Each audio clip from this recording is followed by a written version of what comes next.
Assalamualaikum warahmatullahi wabarakatuh. Selamat pagi anak-anak. Bagaimana kabar kalian hari ini? Semoga kita semua selalu diberikan kesehatan oleh Allah Subhanahu wa taala. Nah, sini udah ada yang kenal Ibu? Masih belum ya? Atau udah dikasih tahu sama Ibu Ali bahwa ada mahasiswa biologi yang akan PPL selama 3 hari ya. Nah, kemarin sudah belajar dengan Ibu Eli tentang sistem ekskresi pada manusia. Kalian juga mempelajari gangguan sistem ekskresi pada manusia, teknologi sistem ekskresi. Nah, dengan Ibu akan belajar tentang sistem koordinasi. Nah, sistem koordinasi ini ada yang tahu apa? Nah ya, manfaat dari mempelajari sistem koordinasi ini agar tetap berfungsi dengan baik. Bagaimana sistem syaraf dapat bekerja untuk mengendalikan gerak sadar dan refleks untuk melindungi organ tubuh. Kira-kira tujuan dari pembelajaran mempelajari sistem koordinasi ini kira-kira apa ya? Nah, salah satu ini siswa dapat menunjukkan sikap berperilaku ilmiah, teliti, tekun, jujur, dan bertanggung jawab. Selain itu juga siswa dapat menganalisis hubungan antara struktur jaringan, penyusun organ pada sel, sistem koordinasi, saraf, hormon, dan indera. Dengan mekanisme koordinasi dan regulasi serta gangguan fungsi. Nah, siswa juga dapat menyajikan hasil analisis pengaruh pola hidup terhadap kelainan pada struktur dan fungsi organ sistem koordinasi. Yang pertama ada sel saraf. Sel saraf ini adalah sistem organ yang paling rumit, tersusun dari jutaan sel-sel neuron yang berbentuk serabut yang saling terhubung untuk persepsi sensor, aktivitas motor sadarnya maupun tidak sadar, homeostasis, proses fisiologi tubuh, serta perkembangan pikiran dan ingatan. Selanjutnya ada neuron sel saraf. Neuron ini merupakan sel fungsional sistem saraf berukuran panjang sekitar 39 inci serta terdiri atas badan sel, dendrit, dan akson. Nah, yang pertama ada badan sel. Badan sel ini berfungsi mengendalikan metabolisme keseluruhan neuron. Yang selanjutnya ada dendrit, juluran sitoplasma untuk menerima impuls dari sel lain untuk dikirimkan ke badan sel. Selanjutnya ada akson. Akson juluran sitoplasma yang panjang untuk mengirimkan impuls ke neuron lain.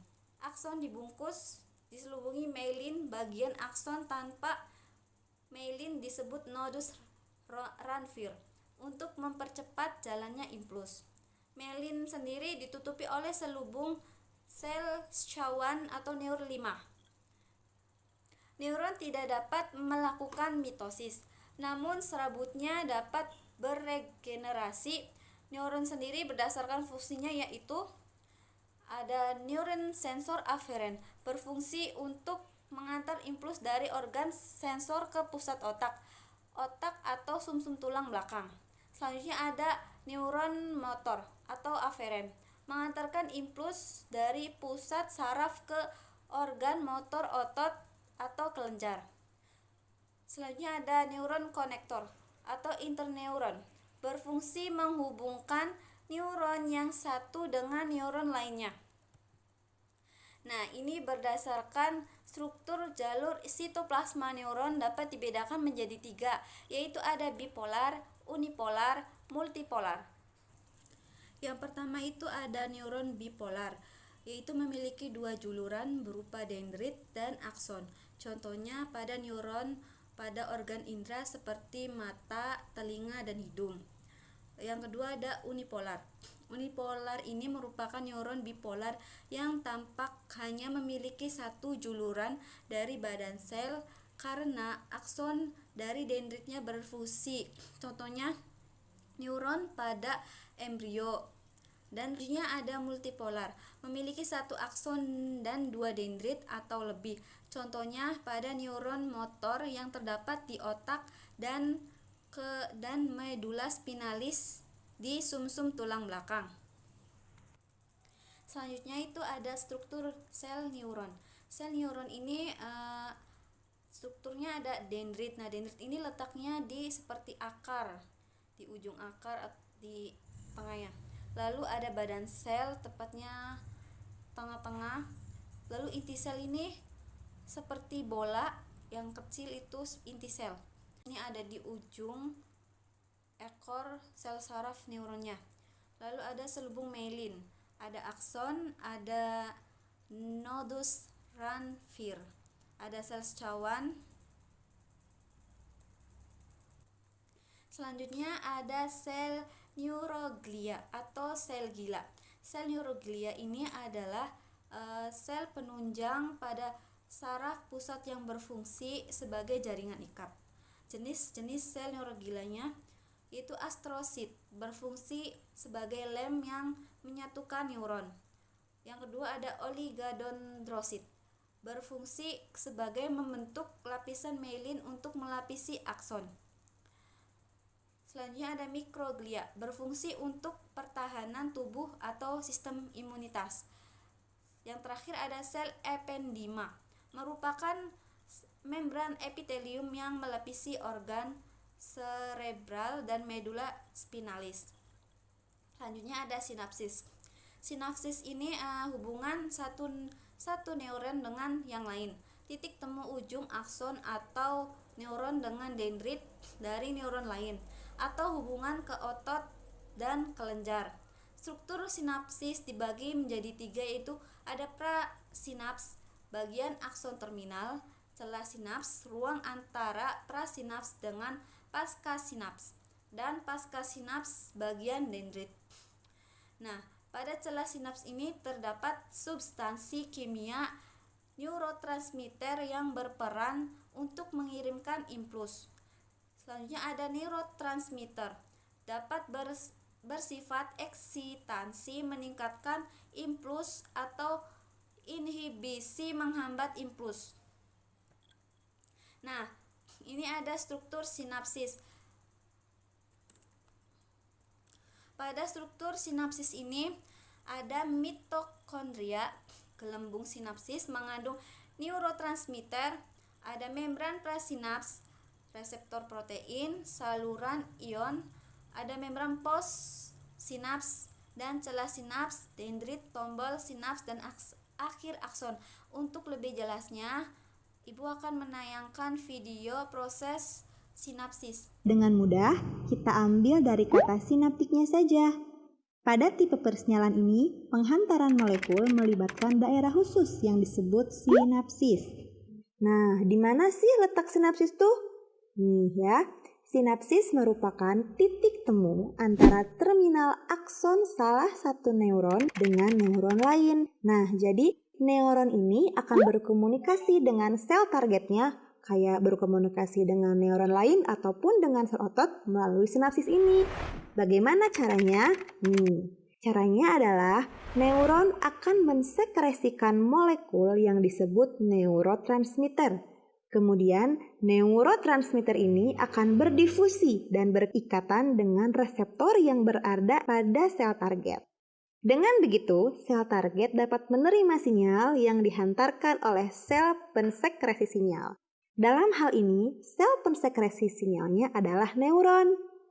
Gimana? Mudah kan? Oh iya, untuk diketahui juga, persinyalan sinaptik ini memainkan peranan sebagai pusat sensasi, memori, kognitif, dan pergerakan tubuh.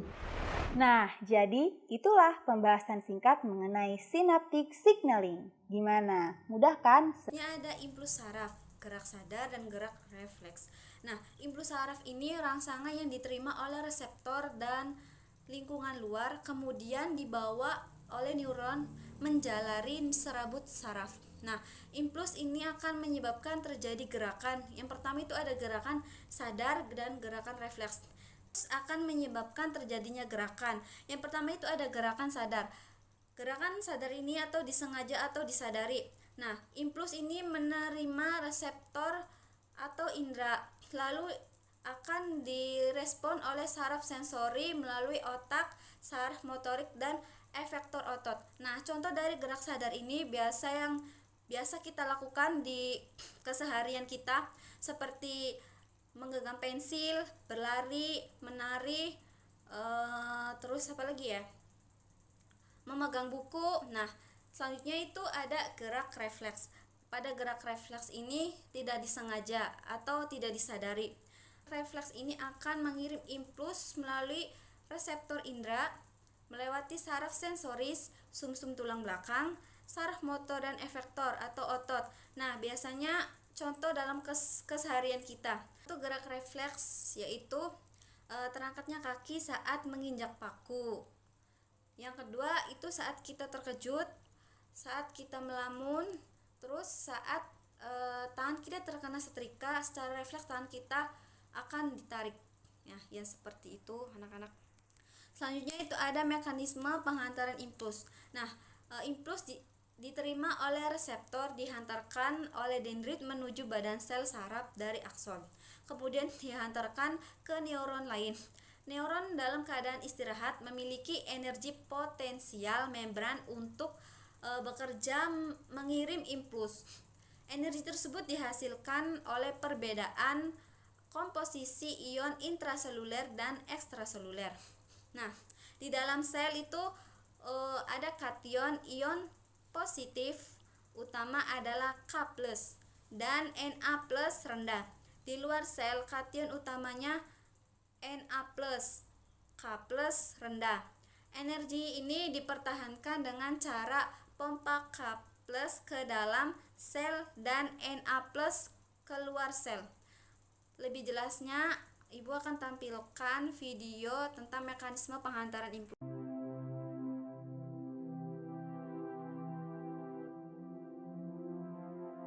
Bagaimana rasa sakit yang kita rasakan saat tangan kita terkena benda panas? Apakah tangan kita bergerak dengan cepat untuk menghindari benda tersebut? Banyak hewan merespon rangsangan lingkungan dengan menggunakan sel-sel khusus yang disebut dengan neuron atau sel saraf. Sebuah rangsangan dideteksi dengan menggunakan reseptor sensorik dan tubuh merespon dengan menggunakan motorik efektor. Sel-sel ini bekerja secara bersama-sama sehingga memungkinkan kita merespon ancaman dengan sangat cepat. Ketika kita menyentuh sesuatu yang panas, reseptor panas pada ujung saraf bebas dari neuron sensorik mendeteksi rangsangan dan mengirim informasi panas ini ke interneuron di sistem saraf pusat.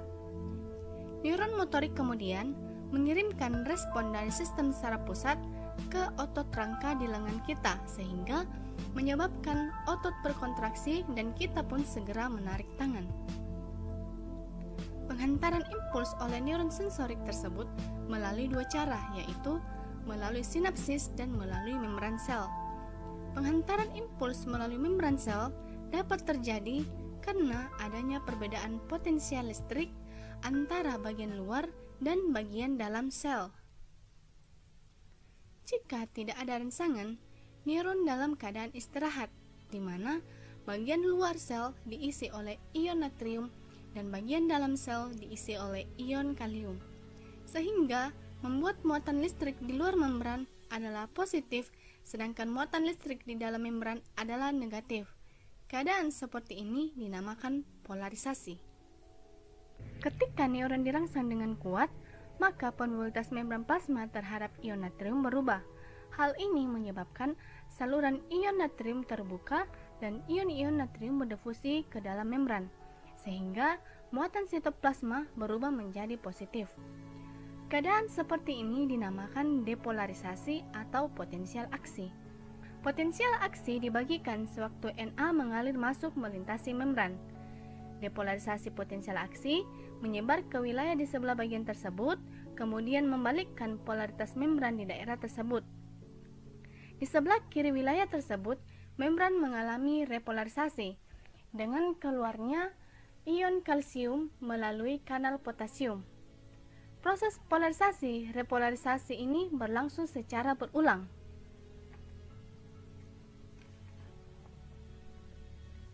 Perbedaan muatan pada bagian yang mengalami polarisasi dan depolarisasi akan menimbulkan arus listrik. Dengan demikian, impuls saraf akan terhantar di sepanjang akson. Pada akson ada dua bagian, yaitu bagian yang terbungkus oleh selubung mielin dan yang tidak terbungkus selubung melin. Pada bagian yang dibungkus oleh selubung melin, perambatan impuls berlangsung dengan proses polarisasi-depolarisasi yang merambat melalui membran. Jika kursor disentuhkan pada salah satu sisi, maka akan terjadi proses pertukaran ion positif ke dalam dan ion negatif keluar, lalu kembali lagi ke posisi semula dan disusul oleh ion di sebelahnya sampai ke ujung. Setelah impuls terhantar, bagian yang mengalami depolarisasi akan mengalami fase istirahat kembali dan tidak ada impuls yang lewat. Waktu pemulihan ini dinamakan fase refraktori. Fungsi utama selubung melin adalah untuk meningkatkan kecepatan impuls. Pada bagian tanpa selubung melin, impuls akan bergerak seperti gelombang. Nah, pada perambatan impuls melalui akson yang bermelin disebut perambatan saltatorik. Artinya, berlangsung lebih cepat sebab pada serat bermelin, impuls merambat dengan cara melompati bagian saraf yang diselubungi melin dengan kecepatan 120 meter per detik. Ketika potensial aksi sampai pada akson terminal, impuls listrik beralih ke sel lain melalui koneksi seluler yang disebut sinapsis. Ruang antara neuron presinaptik dan sel postsinaptik disebut dengan celah sinaps. Neuron presinaptik mengandung molekul sinyal yang disebut neuron transmitter yang dikemas di dalam vesikula. Saat ini berfungsi untuk menghantarkan impuls ke ujung dendrit neuron berikutnya. Ketika potensial aksi mencapai akhir neuron transmitter dilepaskan dengan cara eksositosis dari neuron ke celah sinaps. Neuron transmitter akan berikatan dengan protein khusus atau reseptor yang berada di membran pasca sinapsis. Nah, ikatan antara neuron transmitter dengan reseptor ini mengakibatkan impuls dapat diteruskan ke saraf lainnya.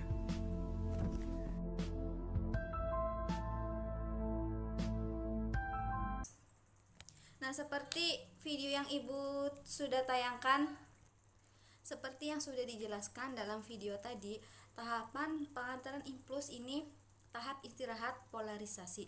Neuron tidak menghantarkan impuls ekstraseluler bermuatan positif dan intraseluler bermuatan negatif. Tahap depolarisasi. Neuron mendapat rangsangan. Saluran Na+ terbuka dan Na+ masuk ke dalam sel. Terjadi perubahan muatan listrik.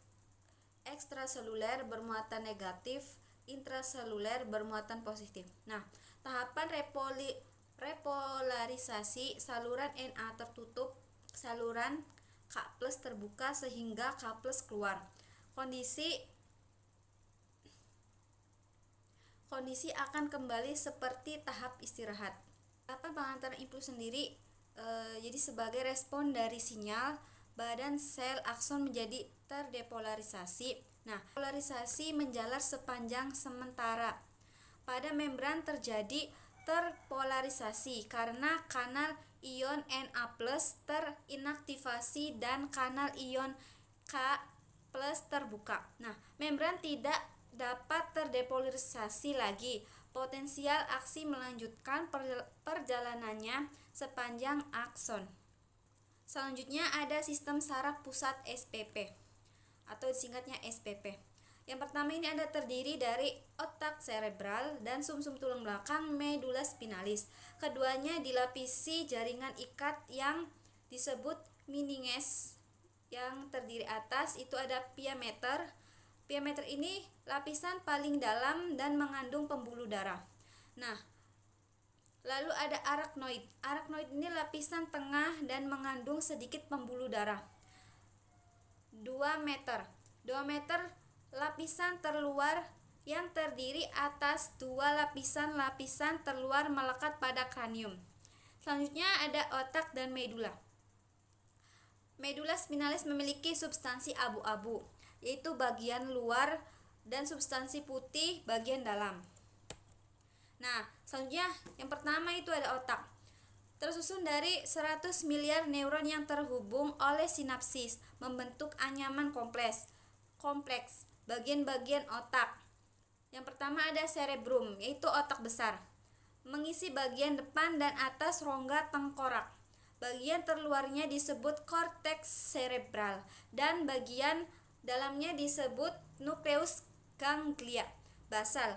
Area fungsional korteks cerebral meliputi itu ada area motor primer, yaitu mengendalikan kemampuan bicara.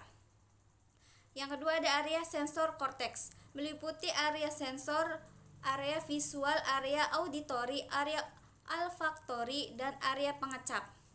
Selanjutnya ada area asosiasi, meliputi area frontal, pusat intelektual dan fisik, area somatik, pusat interpretasi, area visual, dan area wicara wernik.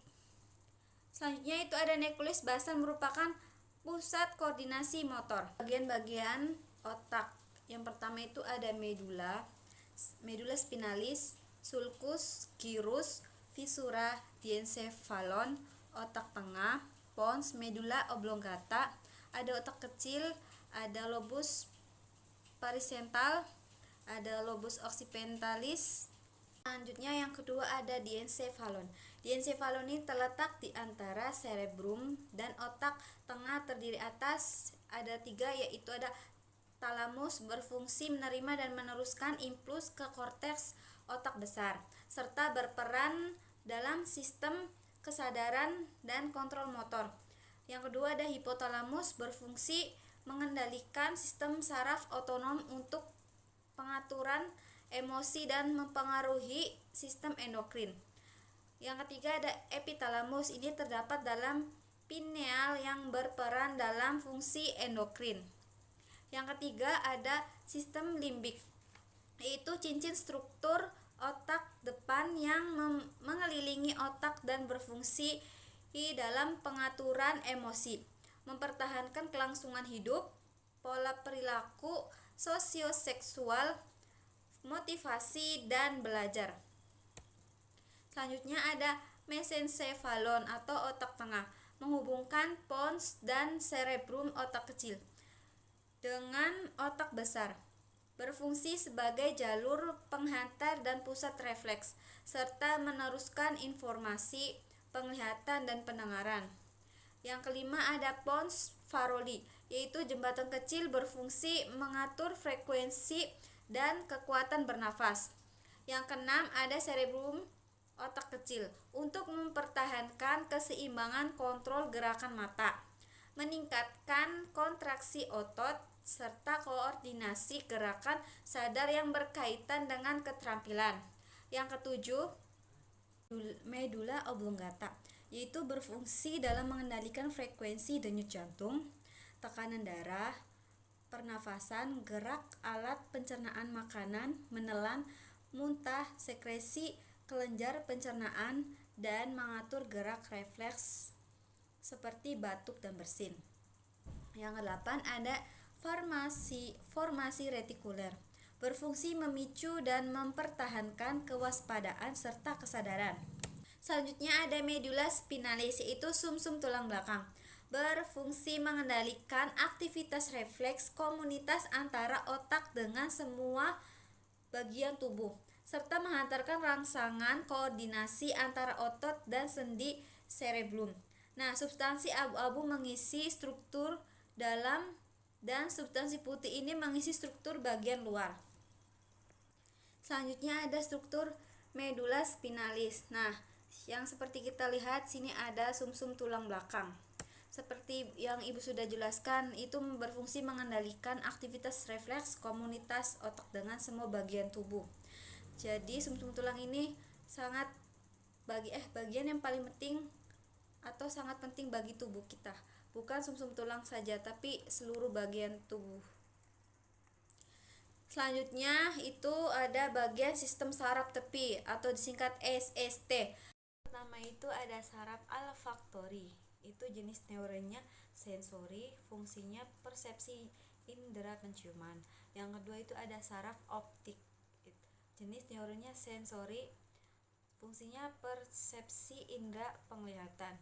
Yang ketiga ada saraf okulomotor, jenis neuronnya sensori dan motor, fungsinya ini impuls dari otak ke otot mata. Yang keempat ada saraf trochlear. Itu jenis neuronnya sensori dan motorik. Fungsinya ini impuls dari otak ke otot sadar mata. Yang kelima ini saraf trigeminal. Yang kelima ada saraf trigeminal, itu jenis neuronnya itu sensori dan motorik.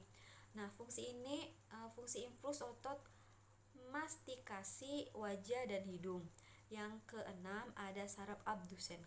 Saraf abdusen ini jenis neuronnya sensori dan motorik. Fungsinya itu impuls pons ke otot rectus lateral mata. Yang ketujuh ada saraf fasial.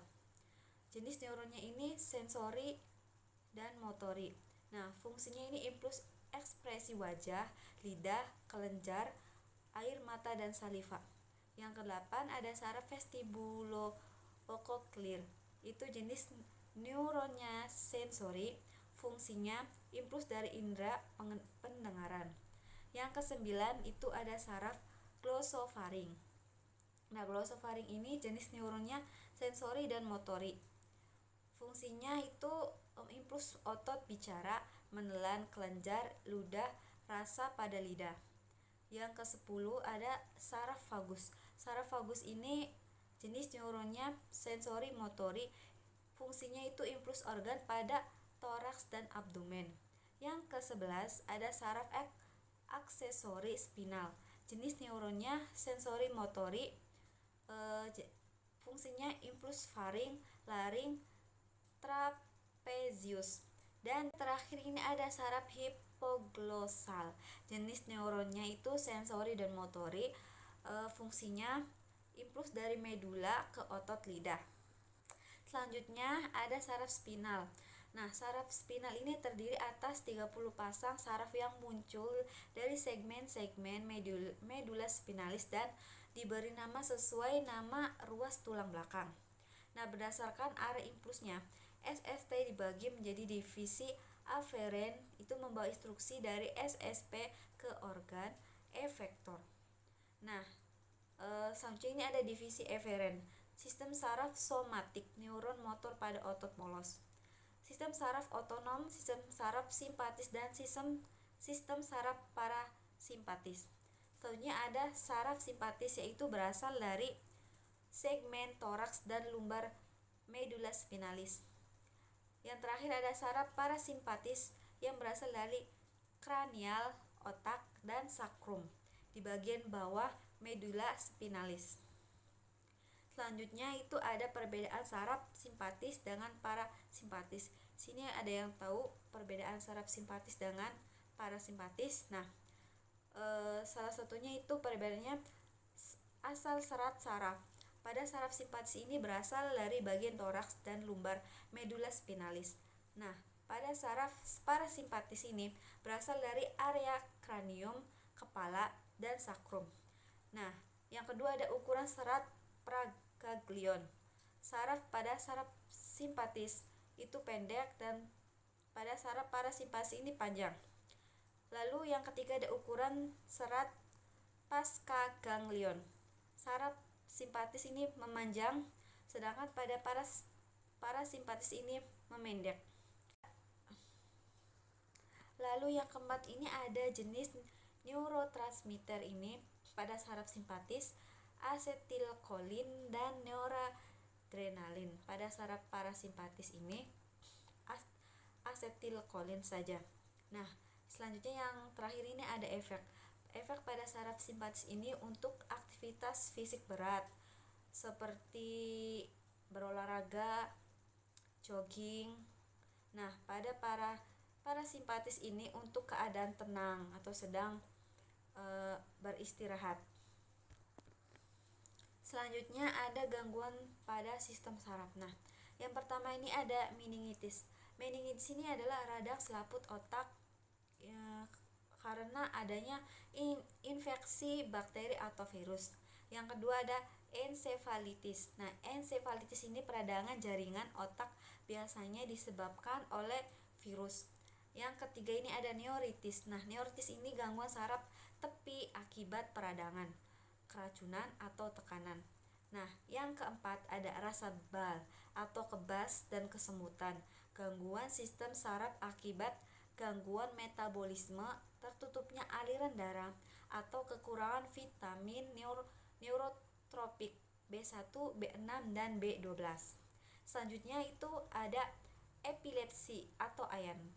Penyakit serangan mendadak karena trauma kepala, tumor otak, kerusakan otak saat kelahiran, stroke, dan alkohol.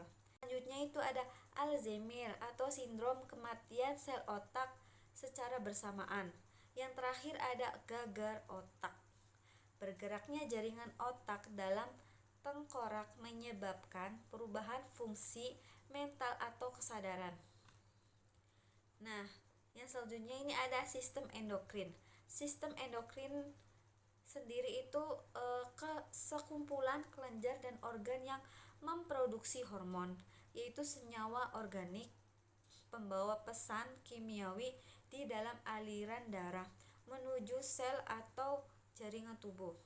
Nah, sistem endokrin ini terinteraksi dengan sistem saraf, berfungsi mengatur aktivitas tubuh seperti metabolisme, homeostasis, pertumbuhan, perkembangan seksual, dan siklus reproduksi, siklus tidur, serta siklus nutrisi.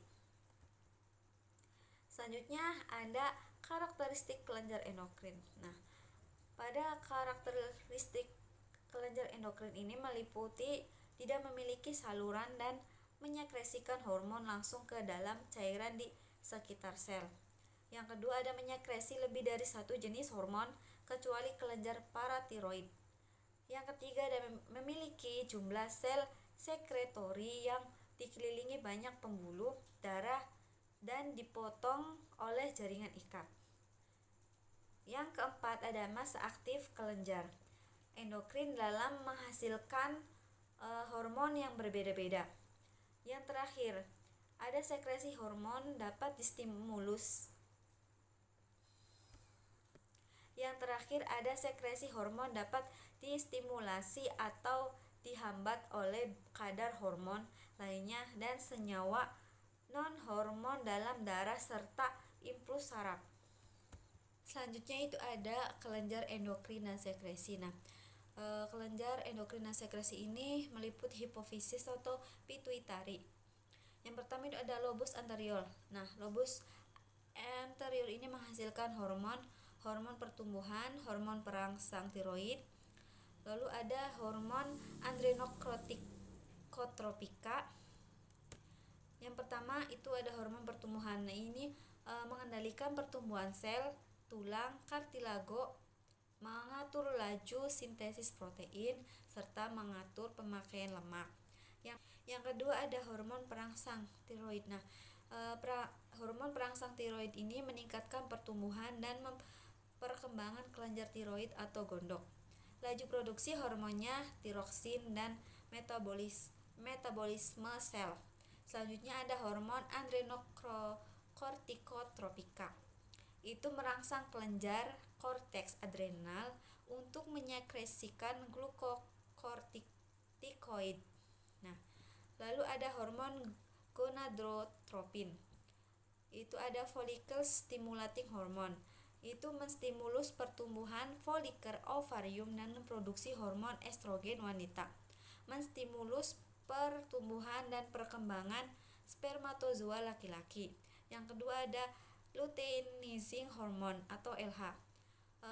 Bekerja sama dengan FSH menstimulus produksi estrogen, berperan dalam ovulasi dan sekresi progesteron wanita, menstimulus produksi testosteron laki-laki.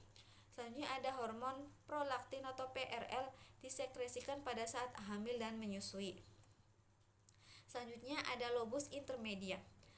Lobus intermedia ini menghasilkan endorfin, menghilangkan nyeri alamiah, merespon stres dan aktivitas seperti olahraga, dan melanocyte stimulating hormone atau MSH merangsang pembentukan pigmen dan penyebaran sel penghasilnya melanosit pada epidermis. Selanjutnya ada lobus interior. Lobus interior menghasilkan antidiuretik hormon atau ADH, menurunkan volume air yang hilang dalam urin, dan oksitosinnya menstimulus kontraksi otot polos saat melahirkan dan mengeluarkan ASI pada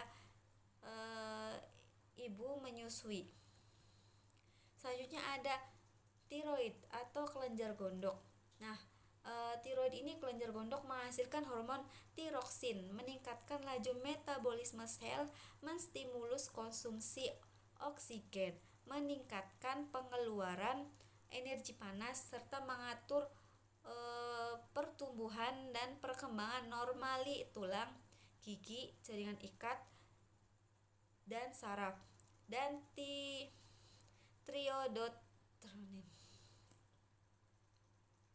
Selanjutnya ada paratiroid, yaitu kelenjar anak gondok.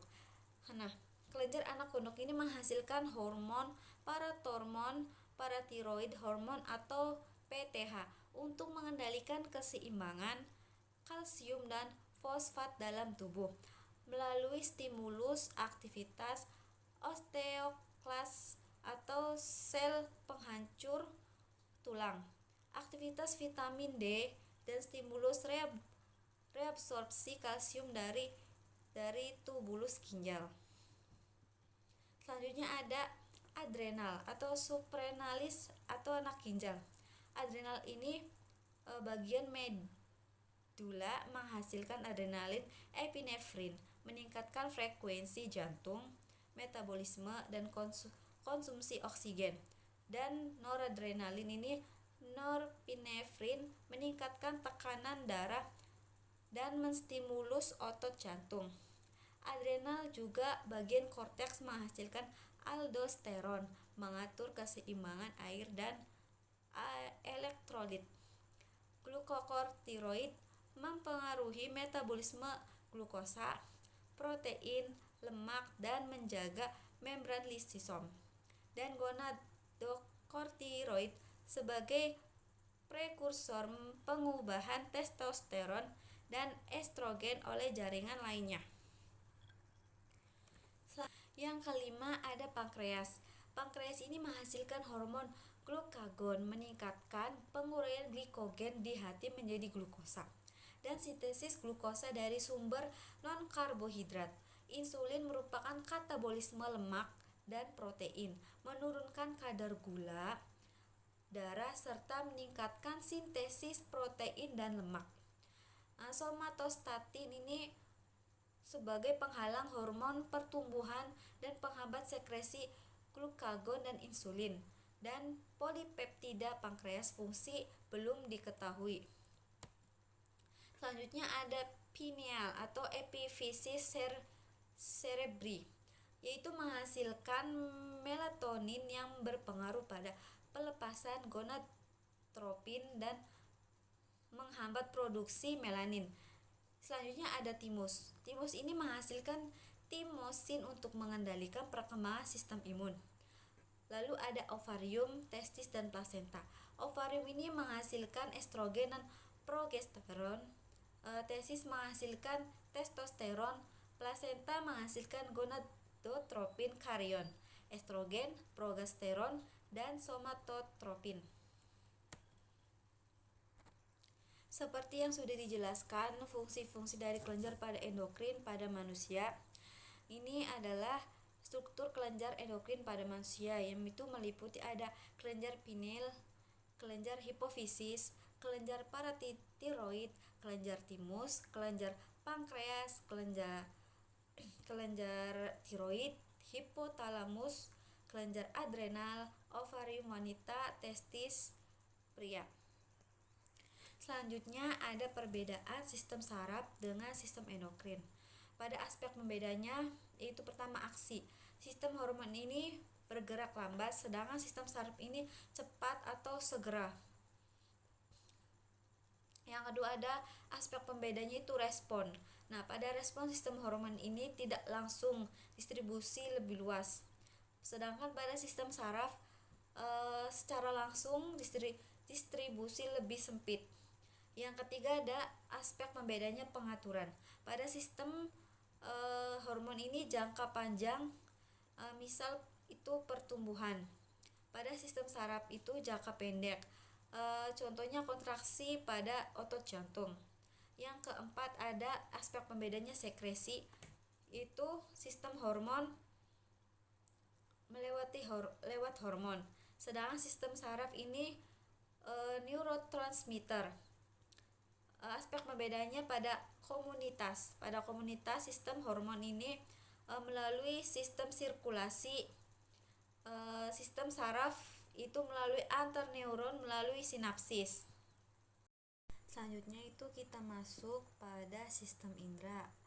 Nah, yang pertama ini ada indera penglihatan, yaitu mata. Nah, mata adalah sistem optik yang memfokuskan berkas cahaya pada fotoreseptor dan mengubah energi cahaya menjadi impuls saraf. Nah, pada bagian mata ini ada aksesoris mata, alis, orbita, kelopak mata, otot mata, dan air mata. Selanjutnya ada struktur mata. Nah, struktur mata ini meliputi lapisan luar bola mata, yaitu tunika fibrosa, sklera, dan kornea. Kornea ini untuk mentransmisikan dan memfokuskan cahaya. Yang kedua ada lapisan tengah bola mata, koroid, badan siliari, iris, bagian berwarna, mengendalikan diameter pupil dan pupil, ruang terbuka yang dilalui cahaya. Yang ketiga ada lensa. Lensa sendiri itu struktur bikonveks yang bening. Yang keempat ada rongga mata. Rongga mata ini ruang anterior berisi aqueous humor, mengandung nutrisi untuk lensa dan kornea. Dan ruang posterior berisi vitreous humor, mempertahankan bentuk bola mata dan posisi retina terhadap kornea. Selanjutnya ada retina. Retina ini lapisan paling dalam yang tersusun dari meliputi bagian luar, tripigmentasi dan menyimpan vitamin A. Bagian dalam terdapat sel batang berpigmen rhodopsin, tidak sensitif terhadap warna, dan sel kerucut berpigmen iodopsin, sensitif terhadap warna. Lalu lutea macula. Lutea macula ini area berkas berwarna kekuningan, terletak agak lateral dari pusat. Lalu ada fovea centralis, bintik kuning. Jika bayangan beda tepat jatuh di bintik kuning, bayangan akan terlihat jelas. Lalu ada saraf mata. Saraf mata ini terhubung di sisi superior kelenjar hipofisis. Lalu ada bintik buta. Bintik buta ini bagian yang tidak mengandung fotoreseptor. Selanjutnya ini ada anatomi mata, yaitu ada sklera, koroid, retina, saraf optik, kornea, pupil, lensa, iris, dan jasad siliar. Lalu aksesorisnya itu ada kelopak mata, kelenjar lakrima, saluran air mata, sklera, iris, pupil, kornea, aqueous humor, bilik posterior, sendi suspensor, otot siliar. Lalu selanjutnya ada mekanisme penglihatan. Nah, cahaya yang dipantulkan oleh benda ditangkap oleh mata, lalu menembus kornea dan pupil. Nah, intensitas cahaya yang diatur oleh pupil, lalu cahaya diteruskan menembus lensa mata ke retina. Lalu daya akomodasi mata mengatur cahaya agar tepat jatuh di bintik kuning retina. Impuls cahaya disampaikan ke saraf otak, ke otak. Cahaya akan diinterpretasikan sehingga kita bisa mengetahui apa yang kita lihat. Seperti kita melihat pemandangan, semua itu melalui dari mekanisme melihat. Lalu jarak benda terjauh yang masih dapat dilihat dengan jelas. Nah, pada titik dekat, jarak benda terdekat yang masih dapat dilihat dengan jelas. Selanjutnya ada adaptasi terhadap gelap dan terang, meliputi adanya penyesuaian penglihatan secara otomatis terhadap intensitas cahaya yang memasuki retina saat bergerak dari tempat gelap ke tempat terang atau sebaliknya. Nah, dalam cahaya terang, semua rodopsin akan terurai dengan cepat dan hanya tersisa sedikit. Berpindah tempat dari terang ke gelap akan membutuhkan waktu untuk menyintesis ulang rodopsin agar dapat melihat jelas pada kondisi gelap. Lalu sintesis rodopsin dan iodopsin memerlukan vitamin A. Nah, vitamin A ini bisa didapatkan dari sayuran, dari buah-buahan, ya dari sayuran dan buah-buahan. Lalu selanjutnya ada pupil akan melebar dalam ruangan gelap dan menyempit dalam ruangan terang. Nah, seperti saat mati lampu, pupil itu akan melebar dalam ruangan gelap dan sebaliknya ketika dalam ruangan terang, pupil ini akan menyempit. Selanjutnya itu ada gangguan mata. Nah, gangguan pada mata ini ada miopia rabun dekat, hipermetropia rabun jauh, glaukoma, ada rabun senja, ada buta warna, katarak, astigmatisme, dan mata juling. Nah, pada rabun jauh ini kondisi ketika mata tampak samar melihat benda jarak jauh yang disebabkan oleh faktor genetik. Bisa jadi karena orang tuanya sudah memiliki penyakit rabun jauh sehingga itu bisa menurunkan pada anaknya. Lalu pada rabun dekat, yaitu kebalikan dari rabun jauh ya, itu ketika mata tampak samar melihat objek dari jauh dekat, umumnya disebabkan oleh faktor genetik dari orang tua. Jadi antara keduanya ini sama-sama dari faktor genetik dari orang tua. Selanjutnya ini ada rabun senja. Rabun senja kelainan mata yang terjadi saat seseorang tidak bisa melihat tempat dengan pencahayaan yang buruk, tempat yang gelap ataupun sekalipun di malam hari. Jadi pada rabun senja ini, pada orang yang memiliki penderita rabun senja akan kesulitan melihat saat pencahayaan itu sedang buruk, contohnya di malam hari. Nah, beberapa penyebab rabun senja ini yang masih dapat diatasi oleh dokter, termasuk katarak, yaitu kekurangan vitamin A, dan rabun dekat juga kekurangan vitamin A. Pada saat ini belum ada penyembuhan untuk kasus rabun senja yang dialami sejak lahir. Lalu selanjutnya ada buta warna. Pada buta warna ini, jika tidak dapat melihat warna tertentu atau tidak mampu membedakan satu warna dengan warna yang lain, biasanya antara merah dan hijau. Nah, kondisi ini biasanya terjadi ketika sel kerucut atau sel warna dalam mata tidak bekerja normal. Umumnya buta warna diderita sejak lahir. Jadi buta warna ini diderita saat sejak lahir. Selanjutnya itu ada glaukoma. Glaukoma ini gangguan pada sifat penglihatan akibat peningkatan tekanan di dalam bola mata. Peningkatan tekanan ini diduga berkaitan dengan tekanan darah tinggi, adanya sumbatan di saluran air mata, penggunaan obat mata atau golongan kortikosteroid secara berlebihan. Nah, bisa jadi karena penderita glaukoma ini bisa jadi karena penggunaan obat mata yang secara berlebihan.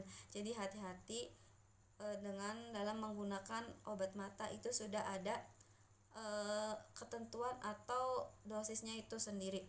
Selanjutnya itu ada katarak. Pada katarak, kelainan mata terjadi akibat penumpukan protein pada lensa mata sehingga menjadikan penglihatan itu menjadi samar. Jenis katarak paling sering ditemukan ini tuh katarak nuklir ya biasanya itu.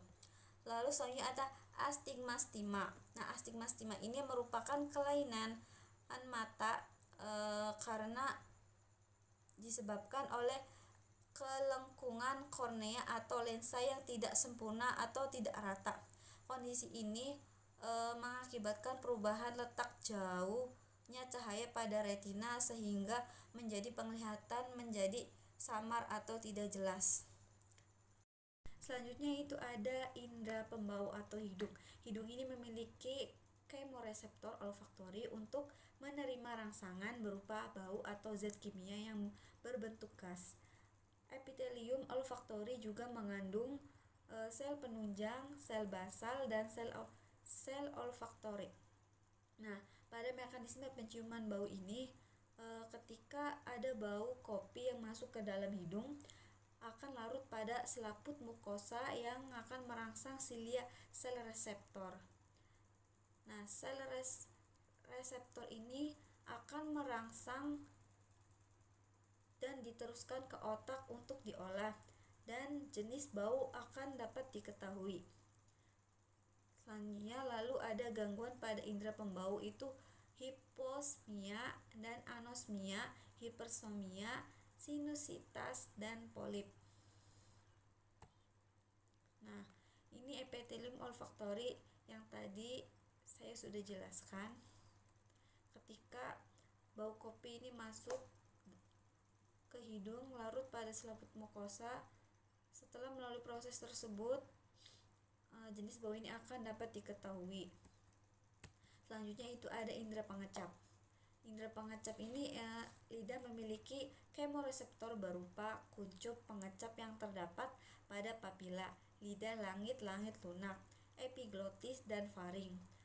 Nah, bentuk papila filiformis, kerucut, fungiformis, bulat, circumvallata, menonjol dan tersusun seperti huruf V, dan foliata seperti daun. Nah, area kepekaan rasa ini meliputi ada manis, asin, asam, dan pahit. Lalu struktur pengecapan lidah. Ini ada rasa manis terdapat di pangkal paling ujung lidah, dan asin ini terdapat pada hampir seluruh area lidah, tetapi reseptor banyak terkumpul di bagian samping. Lalu asam ini terdapat di bagian samping lidah agak ke belakang. Yang terakhir ada pahit ini terdapat di bagian belakang pangkal lidah. Selanjutnya ini ada indera pendengaran. Struktur telinganya itu telinga luar, pinna auricula, daun telinga dan membran timpanum, gendang pendengar. Lalu ada telinga tengah, tabung eustachius, penghubung telinga dengan faring, berfungsi menyeimbangkan tekanan darah pada kedua sisi membran timpanum. Dan ossicle auditory, tulang pendengaran, malleus, martil, incus, tandasan, dan stapes sanggurdi. Selanjutnya telinga dalam, labiran tulang terbagi menjadi 3, yaitu vestibula, mengandung reseptor keseimbangan tubuh.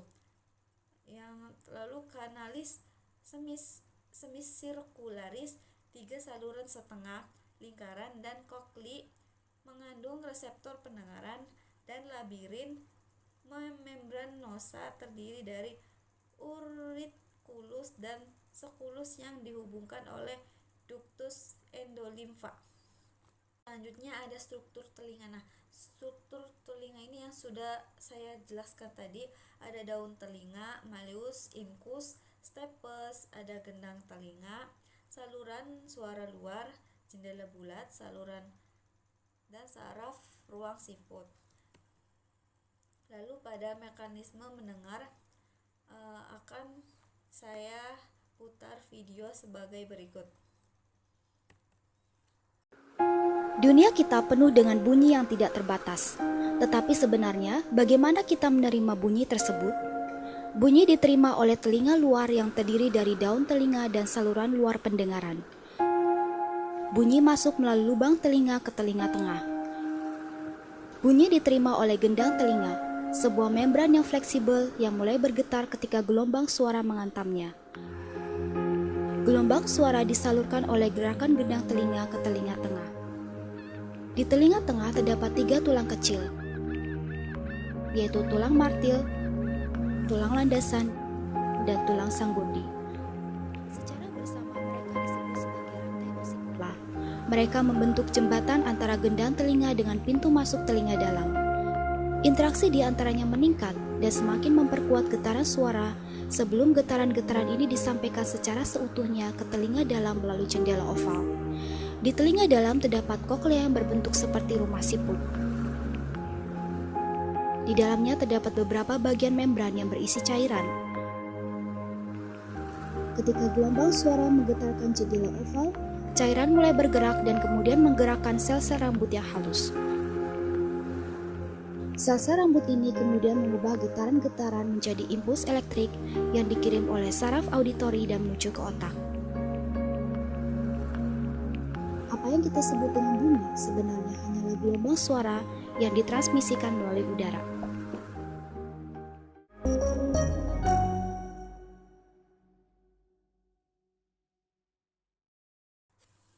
Selanjutnya ada peranan telinga dalam keseimbangan, yaitu equilibrium, kesadaran akan posisi kepala terhadap gaya gravitasi jika tubuh diam. Lalu ada reseptor yang berperan makula pada dinding utriculus dan sulcus. Makula terdiri atas sel rambut. Kumpulan sel rambut membentuk massa gelatin yang mengandung otolit. Jika posisi kepala tegak lurus, otolit ini akan berada di puncak sel rambut melengkung. Nah, aktivitas sel reseptor ke saraf melalui vestibulococlear. Lalu selanjutnya ada equilibrium dinamis. Nah, ini kesadaran akan posisi kepala saat merespon gerakan. Nah, reseptor yang berperan ampula berisi krista pada ductus semicircular. Lalu ada krista. Krista ini terdiri atas sel penunjang dan sel rambut yang menonjol membentuk lapisan gelatin kupula. Lalu ada gangguan indera pendengar. Meliputi ada tuli, yaitu tunarungu, penurunan pendengaran suara. Lalu furunkulosis, munculnya bisul pada meatus atau pada liang telinga. Ada otitis media, infeksi telinga tengah yang dapat terjadi setelah terserang flu, sinusitis, campak, atau infeksi bakteri. Lalu mastoiditis, infeksi yang menyebabkan sel-sel tulang mastoid berrongga. Selanjutnya itu ada indera peraba kulit, yaitu reseptor sensor pada kulit. Corpuscula pacini mendeteksi tekanan yang dalam, kuat, dan getaran. Corpuscula Meissner ini mendeteksi sentuhan. Cakram Markle mendeteksi sentuhan dan sebagai reseptor raba yang beradaptasi lambat. Corpuscula ruffini, reseptor tekanan dan tegangan di sekitar jaringan ikat. Ujung bulbus Krause mendeteksi tekanan, sentuhan, kesadaran, posisi, dan gerakan. Lalu ada ujung saraf bebas, mendeteksi rasa nyeri, sentuhan ringan, dan suhu panas dingin. Selanjutnya itu ada struktur kulit. Struktur kulit ini meliputi corpus Meissner, ujung saraf tanpa selaput, corpus ruffini, epidermis, dermis, saraf, jaringan pengikat, corpus pacini, lempeng Markle, rambut, corpus Krause. Selanjutnya itu pengaruh nafsa terhadap sistem koordinasi. Nah, pengertian nafsa sendiri itu singkatan dari narkotika, psikotropika, dan zat adiktif, yaitu zat-zat yang jika dikonsumsi akan mempengaruhi sistem saraf pusat. Yang pertama ini ada narkotika. Narkotika ini zat atau obat yang menyebabkan penurunan atau perubahan kesadaran, hilangnya rasa nyeri, dan dapat menimbulkan ketergantungan atau membuat kecanduan untuk yang memakainya. Lalu selanjutnya ada psikotropika, zat atau obat yang menyebabkan perubahan pada aktivitas normal dan perilaku. Lalu zat adiktif, zat atau obat yang dapat menyebabkan ketagihan atau sama juga membuat menjadi pecandu. Lalu ada jenis nafzanya ini. Yang pertama ada stimulan, dapat merangsang sistem saraf pusat dan menyebabkan organ tubuh bekerja lebih cepat.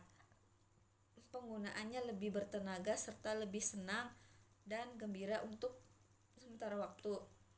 Contohnya ini amfetamin, ekstasi, kokain, kafein, dan alkohol. Lalu yang kedua depresan. Ini menekan dan atau mengurangi kerja sistem saraf sehingga menurunkan aktivitas pemakaian menjadi lambat atau tertidur. Contohnya pada opiat, barbiturat, alkohol, dan ganja. Lalu yang terakhir ada halusinogen. Ini bisa mengacaukan sistem saraf pusat, memberi pengaruh halusinasi yang berlebihan. Lalu contohnya ini ada ganja, bunga kecubung, lem, bensin dan jamur, dan kotoran sapi. Lalu dampak buruk penyalahgunaan nafsa ini yang terutamanya gangguan fisik itu sudah pasti ya. Jumlah zat yang tidak mampu menghasilkan rasa atau akibat yang sama. Lalu gejala berhenti menggunakan obat, rasa sakit akan terjadi di sekujur tubuh dan mengacaukan denyut nadi, jantung dan paru-paru hingga ke organ-organ lainnya. Lalu psikologis ini pasti sudah terganggu dalam kemampuan berpikir rasional sangat menurun drastis dan ketergantungan psikologis. Yang terakhir ini gangguan mental dan emosional ini sangat-sangat tidak bisa dikendalikan karena menghindari penyalahgunaan. Salah satunya itu jangan pernah mencoba-coba obat-obatan terlarang. Yang kedua ini meyakinkan diri sendiri agar tidak membutuhkan obat-obatan terlarang dalam menghadapi kehidupan. Apalagi yang sedang bermasalah, jangan coba-coba ya. Lalu membatasi pergaulan dengan kelompok nafsa. Jadi kita itu harus pintar-pintar memilih teman atau hati-hati bergaul dengan teman yang perilakunya kurang baik atau dapat merugikan diri sendiri, bahkan bisa merugikan masa depan kita. Materi dari saya, jika ada yang ingin ditanyakan bisa lewat grup atau lewat YouTube. Jangan lupa untuk absen anak-anak. Jangan lupa absen di web atau nanti ibu akan siapkan kolom sesuai masing-masing kelas.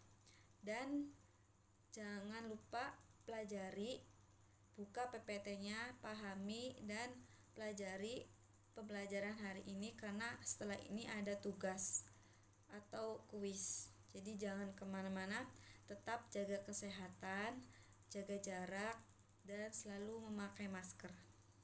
Jangan lupa untuk mempelajari materi hari ini, sistem koordinasi, pahami dan baca seksama karena setelah ini ada tugas yang akan dikumpulkan sekarang juga. Jadi jangan lupa absen. Sekian penjelasan dari saya, kurang dan lebihnya mohon maaf. Wassalamualaikum warahmatullahi wabarakatuh.